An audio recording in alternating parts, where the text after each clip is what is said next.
The people underestimate how much of a hard work this is because essentially blogging is full-time work. And when we were traveling, we did a bit of America, the Route 66, all that. And we Yeah. started super ambitiously every day. We're writing a blog where we go in, where we had a seven Yep. dates in.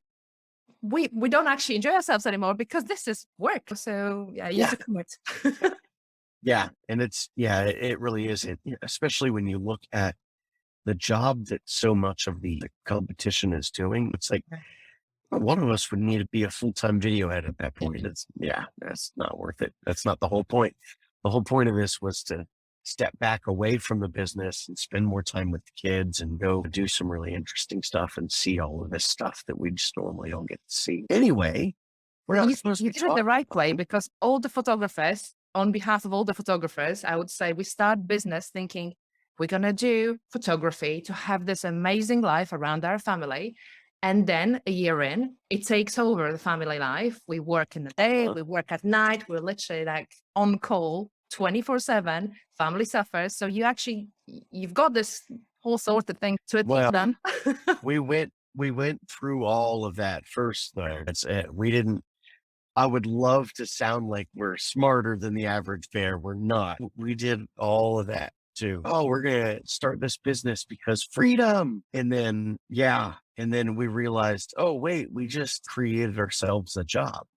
Like this isn't, we didn't start a business. We started a job and I'm dumb. So it took me a long time and multiple businesses to realize that it all was the same. So it's like, as photographers, same thing. And then we started software for photographers and, oh yeah, this is going to make money while we sleep. No, now we just don't sleep. Oh, okay, cool. Yeah. So yeah, you get it.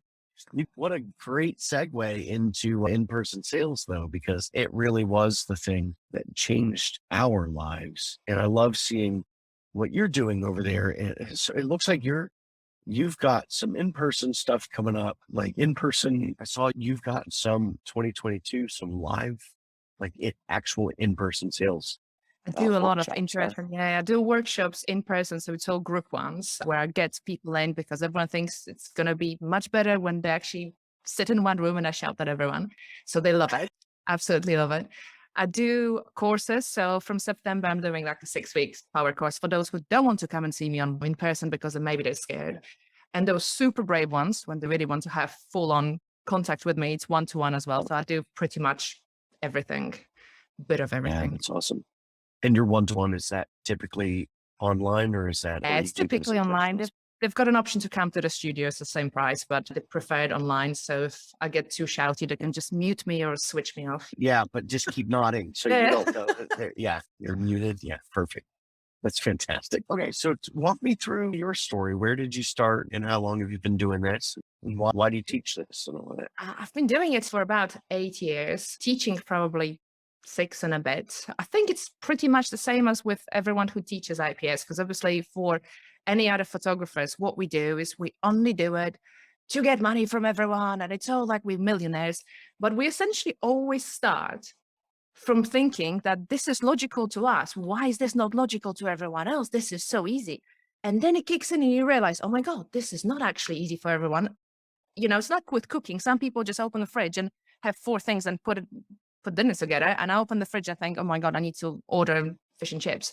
So Right. it's different talents. So I suppose I started when I realized this is not obvious to everyone. So I got some friends together and I said, do you want to jump on call and I can talk you through how I do things, why I make money? Because all they see is me selling frames and they don't sell any frames. And what are you doing that we don't do? And I was under the impression it's going to take me about 20 minutes, quick call. We're going to go through it. 6 hours later, I'm still at this call and I didn't stop talking. So I'm thinking, oh my God, if I have enough content for 6 hours with no notes, literally just going Yep. at it, maybe I should Yeah. turn into the course. Maybe I should start actually teaching. And I didn't quite expect the response I'm going to get. So I'm quite active in UK in all the photography industry. So I do help where I can. I get vocal where I can and people know me. So when I said to people, I'm like, I can teach this. Do you want me to tell you how I do it? And it got really busy and it never stopped being busy since. It's been a good few years. So I'm happy to help. I enjoy actually helping people. Money is that almost as a side effect of it, but I would do it for free if I could afford it. I love it. Yep. Yeah, that's fantastic. And it's so funny how closely it mirrors what happened with us. Same thing. We went through the progression ourselves. We started as shoot and burn photographers, got burned out, and we're like, this is not sustainable. There's got to be a better way to do this. Came across in-person sales from someone who was in your position now. It was like, why isn't anybody else doing this? Learned it from them and immediately just made an instant change in our business. And pretty quickly after that, same thing. Let's go out to dinner with some friends who are also photographers and we'll just talk to them about what we're doing. And that 1 hour dinner turned into a 4 hour dinner. And yeah, same thing. Okay, let's just start hosting some little in-person, very informal things just in our townhouse for local photographers who are interested. And yeah, it just snowballed. And like you said, it's not really okay. This is something that kind of frustrates me about lots of different industries, but this idea that, oh, you're just doing this for the money. First of all, they are businesses. Yeah. So we're all just doing this for the money. Like, it's a business. We just happen to be in a business where we gain a ton personally Yeah. from what it is that we do as well. That we have the privilege of owning businesses that allow us to feel personally fulfilled. And of course, that part is really important to me as well. We just happen to have the privilege of owning businesses that bring so much value to people's lives, that bring so much value, worth to people's lives. That's awesome. Of course, it's about that also. But at the end of the day, it always has been a business for us. Yeah. And I think that might be different than some photographers that get into it just solely for the art and the heart of it. And that's great. But at some point, we, those people and me, have to meet in the middle and say it is both. Yeah. And I think that's what I really love about in-person sales is it allows me to do both of those things better than if I wasn't doing in-person sales. So anyway, talk me through your philosophy on sales then, because you've talked about this a little bit already, but I want to hear what is your take on, let's see, should we go with practical? What does the process look like? Or more touchy-feely and like, why is it that you do what you do? So pick which route you want to go down and I want to hear it because I want to hear both. So Yeah. So from client pick one. perspective and how I teach people on what to do, what to change. Essentially for me, I always say to all the students, if you were to remember one thing from today, because I talk a lot and I talk fast, remember that sales a process, not an event, because what everyone seems to be thinking that they're only going to start at IPS and they're going to have this 45 minutes to whatever, half an hour and an hour to sell. And this is when everyone starts to look desperate, which is exactly what they're trying not to be, the desperate people. That's why everyone avoids IPS. They want to do galleries. They don't want to be sales. They want to be desperate. And I said, the moment you treat it as a process, you start from the very beginning, from your website, from your social presence, from everything. It's not a sales anymore. It's a meeting of someone that you know, and you provided the solution to the problem that you established via consultations, etc. So it's not actually something that you sell. You provide a solution, and they are going to buy it because you've listened to what to produce in the first place. And a lot of people, obviously, they want to have this ready-made plaster for the wound, but they don't want to do the little steps, the little work, because the first thing I say at the training, I always say, if you came here for one thing that is going to fix your business, this is not going to be one thing. It's a lot of little things from the very beginning. And I said, look at your website. On your website, does it say do you actually provide wall art, or does it say nothing about wall art? Because how else would your clients know that you do wall art? And it's everything's obvious. And I said, I'm going to charge you hundreds of dollars to tell you something you already know, but you don't do it. Because Right. I don't reinvent the wheel. I'm going to tell them exactly what at the back of their head, they know they should be doing it. So they look at the website. Obviously, no one's got any wall art mentioned because they never sold any wall art. So why would they talk about wall art? Because they didn't sell any wall art. It's a vicious circle. So I said, okay, so as a client, I land on your website. You don't tell me that you do wall art. Right. Fine. So I can assume you do digitals. Then I go to your about me, and then you write this mega story about your life that no one cares about because it's 21st century. No one cares about the fact that you've got a cat and a dog and you started photography because your husband bought you a camera. And it's always the case. And I got the camera and I really loved it. And I started charging for it. And now I'm this hobbyist that was trying to make a living and make it into a business. It's so frustrating. So I always say, you're supposed to you are the professional. The moment you start charging, you're professional, treat yourself as a professional, but also within your about me, tell people that you specialize in providing wallet. Mention it's almost like a keyword, drip feed it everywhere, wherever you can. Yeah. Or in your PDFs and your pricing, everything. It should always be covered, because by the time that person comes to your studio, I never want to feel like they don't know that you do wallet. It should be Yes. every, that the sticking point, seven touch points and so on. Then you do the consultation, and you obviously want to find out how the house looks like, who's coming to a session, all those Bobby basics, box standard things. But within the consultation, I always say, ask them 2 questions. What type of wallet, what type of products they're interested in. They're not going to suddenly come to your studio and say, hi, Maggie, I'm looking for this 40 by 60 inch massive acrylic. No one does. So they don't come like this. Right. We don't come like this to you. You need to get them on that journey when by the time you get to IPS, they're like, this is exactly what I need. I need all my walls covered. So we take them on a journey, but in order to take them on a journey, you need to start at that consultation and obviously put that little seed and then start asking them, where is it going to be displayed? Start painting this picture. And people don't feel like this is something that they're comfortable with, because no one walked in and they didn't never mention wallet. So why would I be the first person to mention wallet? You are going to be the person to mention wallet because you want the money. You want their money, not they don't want your money. So it's Right. almost that another point. And then they come for the shoot, plaster that wallet everywhere, plaster what you actually want to sell. And you don't have to talk about it because it's there. You can talk about it, it's great, but it's just there. And then you get to IPS, you've literally had it covered on your website during the consultation, during any point of contact. If you have magazines for studio, plaster those magazines everywhere. So you don't have to tell them what you do. You just tell them how big do you want it and where do you want to put it? What do you want a collection? Well, we shot for collection, because at the very point, of consultation, you need to establish if you're shooting for collection, if you're shooting for one big thing, how's the house? Is it big? Is it small?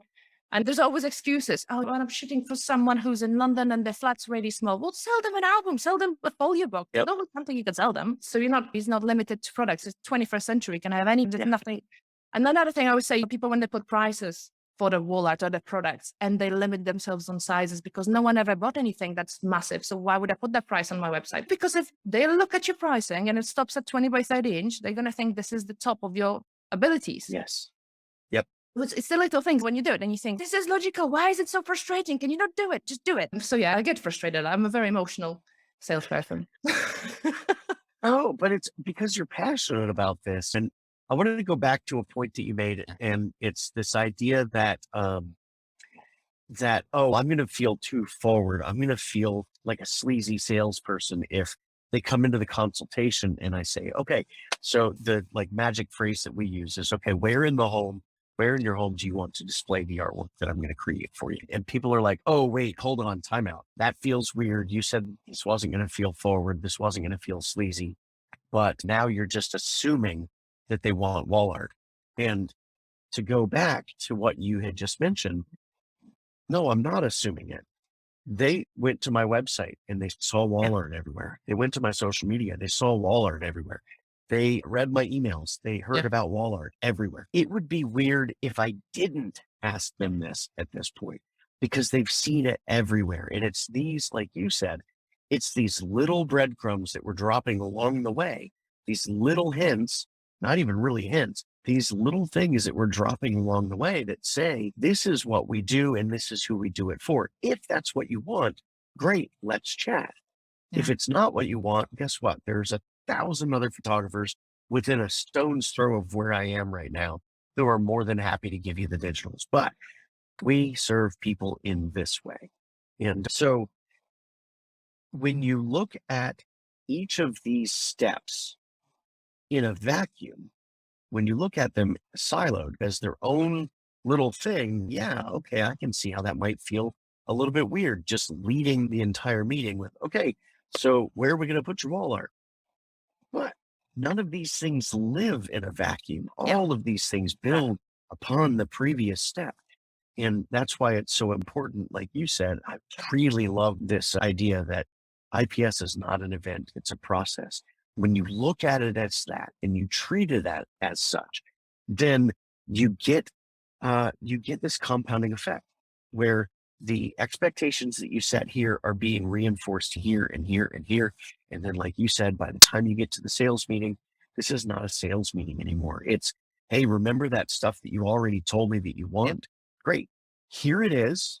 Now, what do you want to do with these other images that you still love that you didn't think you were going to? Because we end up with this, okay, we found a home in our consultation, and previously we found a home from 7 to 9 images, but guess what? There's another dozen or so that you still love, or maybe 20 or something. Okay, what do we want to do with these? Let's do something with these. Like, that's not sales. That's just providing something to them, especially when you already know the stuff that they want, the style of their home, the products that are going to work well for them. And when the expectation has been set for everyone up front that this is what you get when you come to me. And like you said, it's a no-brainer process, and it's a no-brainer situation for everyone involved. This is Yeah, great. when they come to you as a photographer, obviously they base their choice on someone else's images, someone else's family, someone else's kid. So suddenly, when they come and see those images firsthand at IPS, on Yep. top of obviously loving your style, they have this emotional connection to those people, and they don't realize they're going to feel the same the way they feel at IPS when they see those images. They think, "Oh my God, my devil child can actually look this super cute. And this Right. is really nice. I didn't expect them to look this cute because I never see them this cute." Whereas they look at someone else's images. If they already loved your work based on strangers, imagine how much they're going to love it based on their own family. Yeah, I love that. That's awesome. All right. So I want to hear about, for anybody listening to this who's thinking, okay, yeah, this sounds cool. I would love to talk to Maggie and just hear more about her process, all of that. Let's help them right up front. Who's the perfect photographer to work with you? Where are they in their business? Are they brand new? Have they just started? Like their husband just bought them that camera? Or Strangely, yeah, where are and it they?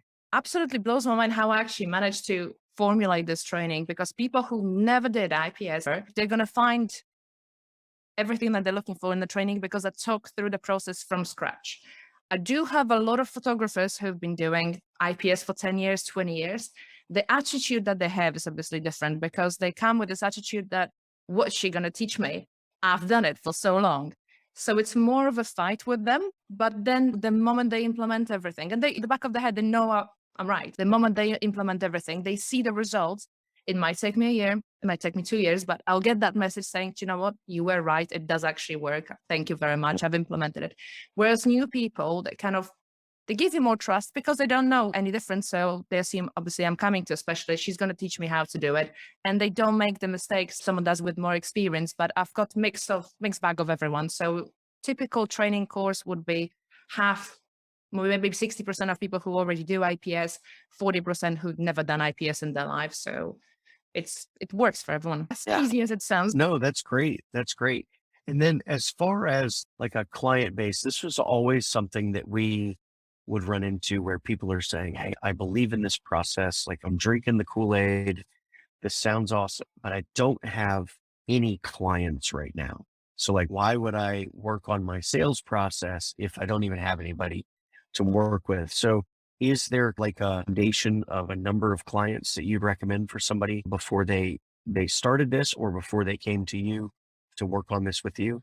I do have students who literally have 3 clients a month sometimes. It's more the case when you start right from the scratch. Obviously, the referrals come, you look after the clients, then you get onto life cycles on software that you've got. You need to get in touch with people. Obviously, 6 months after the newborn, how you doing? As your sitter session is due, how about you can, whatever you want to give them, 20, 30, $40 discount, $50 to come and log them into that process of coming to become a subscriber, essentially, in a way, of the Yeah. child's memories as such. And it's a good way to start. And then obviously from referrals, you don't have to worry about the subscribers that much when you do it 3, 4 years down the line. But at the beginning, it's very important, obviously, to provide that extra amazing service, because in current day and age, I would say the main thing is that customer service. You're going to get photographers who burn through clients. If you have funnel, if you have marketing team to throw leads at you, not a problem. But 99% of people don't have that. You haven't got the money to burn through clients and maximize the sales to the point that they hate you, but they spend tons of money. They need to love you. They need to come back. Yeah. You rely on those Yeah. people to come back, because obviously every new person costs you in lead generation, even if you don't advertise the time, the emailing and all sorts. So people who come back are free customers, essentially. We need to Yeah. make them to come Yeah. back. So if we can get them locked into that order of things. So what I do in order for people to come back, obviously, there's a lot of photographers who do bump to baby packages. I don't want to do that purely because I don't know if I get on with them. I might not get on with them. I don't want to see them 4 times if I don't get on with them, and say likewise. But I would like to make sure that if they decide we're great fit for each other, they would like to have more sessions, they'll have those sessions with me. So I give them, it's a voucher directly to next session in line. So if someone comes to me, let's say for maternity session, they only get a voucher towards newborn session. They cannot move it to any other session because I want to see them 4 times a year. So it's a fixed order of things. So I log them into that. If they don't want to come, not a problem. But if they do, they'll come to me because they feel like they've already paid me, if that makes sense. So when people they're starting out, it's a good way to look at it, because you almost feel the moment I've got that client, I almost got them locked in for another 4 sessions in the near future. Yeah. Yeah. Like the way that we talk about it over here is this idea of, you could go out and invest a ton of time and energy in pouring people into this process. But if you talked about funnels, so you use the funnel analogy. If your funnel has a bunch of holes in it, then you're just spending money and time and energy pouring people into a process that you already know is broken. So you might as well go and patch up the holes in that funnel first. Make sure that you've got this process set, then go and spend all of that time, because you're going to get so much more bang for your buck at that point. You're going to get so much more return for all of that time and money and energy invested. Yeah, I just think that I really love the direction where you go is, hey, no big deal if you don't have that many clients a month right now. In fact, that's probably better because you're not going to think more than me. And what we're doing instead is creating this flywheel. Like you get to work with them right from the start and say, look, here's how to create a process that's going to turn those 3 clients a month into 6 clients a month. And it's not fancy marketing. It's just good old fashioned customer service. It's just serving people better than anyone else in your market can, and doing it in a way. For a little while, we were not really, referring to IPS as incredibly personal service instead of in-person sales, because I think that's really what it is. And especially for newer photographers, they see the money, they see oh my gosh, I'm going to get this much. I'm going to get all my work on people's walls, and it's the fame and the glory. And realize, which is, this is a service process. This is a way to serve your clients better. The byproduct of that is that you make a lot more money doing it. So I love that you're working with people right from the start to just get that service process in place so that it naturally feeds the beast. It naturally brings people in. Excellent. Excellent. All right, let's wrap with this. Where is the best place for somebody to maybe dip their toe in the water of Maggie and get an idea of, I don't know, she talks fast and she says that she yells at people. So how do I get a good feel for whether her training is good for me or not? What's a good place for them to go? Fixing little things. You can always sign up for 1-to-1 per hour when you have a little problem. So let's say I'm not going to go after the whole process. And a lot of people need that trust being built from the start. How about we look at my pricing first, and I'll see how the pricing affects everything else. I do website reviews and things like this. For one of the businesses, we have family business as a marketing agency. So we look at websites as like a funnel that you said, if there's holes in a funnel, if your website hasn't got logical leading path, and then you're dropping those leads and you think like, why is no one booking? My photography is terrible. So obviously we always judge ourselves as best. We're the terrible people. It might not be that. It's not the prices. Sometimes it's just a website. It doesn't look maybe professional enough and as brutal as it is. And also we are introverts. If you think about who we teach, my target market is essentially 80% introverts. So I'm not even teaching IPS. I'm trying to convince people that you need to sit in front of another person and show your work. And what they don't want to do, basically what we're aiming for is, oh my God, I need to see them for a shoot. God, I don't want to see them for a shoot, but I have to because I need to create this material to sell. So they don't do a consultation in person, begrudgingly see people for a shoot. I don't do IPS because I don't want to see any more people in my life. I want to lock myself in my cave and edit for 7 hours straight. And obviously they don't sell any products, so they don't see anyone. So this is, I always say, it's one night stand. It's your one night stand. And then that is brutal. But if you think about it, if you have proper process, so you see someone for consultation, then you see them for a shoot, then you see them for your IPS, and then you see them for delivery of the product, you married to that person. So I'm trying to turn those introverts into married types. I want Right. them to be married and well, with their clients, because this is the time in the history of all times that relationships are more important than ever. If you think about it, you go for a coffee with friends, and all that happens is someone unloads how they feel, what they think. They don't listen. And there's another person that comes and does exactly the same and then unloads, and no one listens. So you have those two people who had a coffee who actually cannot tell you what happens in the other person's life because they don't care. No one cares. So the moment when you have this IPS and the moment when you have consultation and you wrap it into that customer service, people actually think we are nicer, we better, we must be smarter because we listen to them, we care, we provided this super personalized service. And the truth of the matter is, you might shoot 10 sessions in a row that are exactly the same because people come to you for your style and then you shoot exactly the same. But the moment you sit down and actually give people the idea that you listen, it changes everything. And I think that's what I'm trying to implement before I start on the structure and the process, that you need to care. If you don't care, you might as well not bother coming to my training. You need to care first. And then if you care, everything else is easy. Yeah, that's fantastic. That's fantastic. Okay. All right. ipsacademy.co.uk. Yeah. Yep. All right. ipsacademy.co.uk. And Maggie, thank you so much for taking the time to talk with me. Thank you so much, Chris. It's so much fun to sit and talk with a kindred spirit, Oh. where I feel like we're both saying each other's words. We can finish each other's sentences. Oh, It's fantastic. So thank you. Yeah, thank you. That's it. Thank you. absolute pleasure. Thank you so much for having me. Take care. Yep.